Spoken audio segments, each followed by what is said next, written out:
திருப்பத்தூர் மாவட்டம் ஆம்பூர் வாணியம்பாடி பகுதிகளில் ஓடும் பாலாற்றில் ரசாயன கலப்பால் ஆள் உயரத்திற்கு நுரை பொங்கி செல்கிறது. அந்த காட்சிகளை முதலில் பார்க்கலாம்.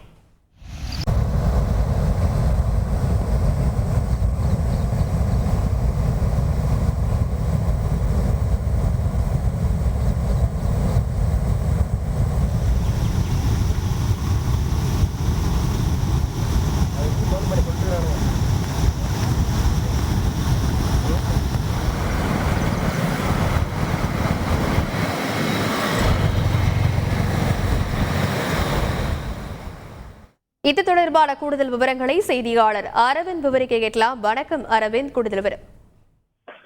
திருப்பத்தூர் மாவட்டம் ஆம்பூர் மற்றும் வாணியம்பாடி சுற்றுவட்டார பகுதியில் நேற்று இரவு முதல் தொடர்ந்து பெய்து வரும் கனமழையின் காரணமாக மாராப்பட்டு பகுதியில் உள்ள பாலாற்றில் வெள்ளப்பெருக்கு ஏற்பட்டுள்ளது. இதனை சாதகமாக பயன்படுத்திக் கொண்ட பாலாற்று படுகைக்கு அருகாமையில் செயல்படக்கூடிய சில தோல் தொழிற்சாலைகள் மற்றும் காலனி தயாரிக்கக்கூடிய தொழிற்சாலைகளிலிருந்து வெளியேற்றப்படும் கழிவுநீர் சுத்திகரிப்பு நிலையங்களுக்கு அனுப்பப்படாமல் நேரடியாக ஆற்றில் கலந்து விடுவதாக கூறப்படுகிறது. மேலும் தோல் தொழிற்சாலையிலிருந்து வெளியேற்றப்படும் கழிவுநீரை சுத்திகரிக்கக்கூடிய சுத்திகரிப்பு நிலையத்திலிருந்தும் சில நேரங்களில் கழிவு நீரானது நேரடியாக ஆற்றில் கலக்கப்படுவதாக கூறப்படுகிறது. இதனால் ஆற்று நீரில் கலக்கப்படும் ரசாயன கழிவு நீரால் ஆற்று நீர் முழுவதும் வெண்மை நிறத்தில் நுரை படர்ந்து காணப்படுவதுடன் துர்நாற்றம் வீசி வருகிறது.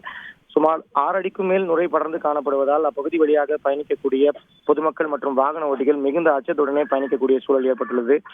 இதேபோல் பல முறை இப்பகுதியில் நுரை ததும்பி செல்லும் போதெல்லாம் இப்பகுதி மக்கள் போராட்டத்தில் ஈடுபடும் போது மாவட்ட ஆட்சியர், எம்எல்ஏ ஆகியோர் சம்பவ இடத்திற்கு நேரில் சென்று பொதுமக்களிடையே பேச்சுவார்த்தை மேற்கொண்டு நடவடிக்கை எடுப்பதாக உறுதியளித்து வருகின்றனர். ஏற்கனவே மாவட்ட ஆட்சியர் இதேபோல் நுரை ததும்பி செல்லும் போது தோல் தொழிற்சாலையிலிருந்து வெளியேற்றப்படும் கழிவு நீரை ஆற்றில் கலந்து விடப்படும் தோல் தொழிற்சாலைகள் மீது கடுமையான நடவடிக்கைகள் எடுக்கப்படும் என எச்சரிக்கை விடுத்திருந்தார். இந்நிலையில் தற்போது மீண்டும் அதே போல ஆற்று நீரில் கழிவுநீர் செல்லக்கூடிய சூழல் ஏற்பட்டுள்ளதால் அப்பகுதி மக்கள் மிகுந்த வேதனை குறைந்துள்ளனர். இதேபோல் ஆம்பூர் அடுத்த பெரிய கொம்மேஸ்வரம் பகுதியில் உள்ள பாலாற்றிலும் தோல் தொழிற்சாலையிலிருந்து வெளியேற்றப்படும் கழிவு நீரானது கலந்து செல்வதால் அங்கேயும் நுரை படர்ந்து சென்று கொண்டிருக்கிறது. இதனால் இப்பகுதியில் உள்ள விவசாயிகள் மற்றும் பொதுமக்கள் மிகுந்த வேதனை அடைந்துள்ளனர். கால்நடைகள் கூட இந்த தண்ணீரை பருகுவதில் என விவசாயிகள் வேதனை தெரிவிக்கின்றனர். விரிவான விவரங்களுக்கு நன்றி அரவிந்த்.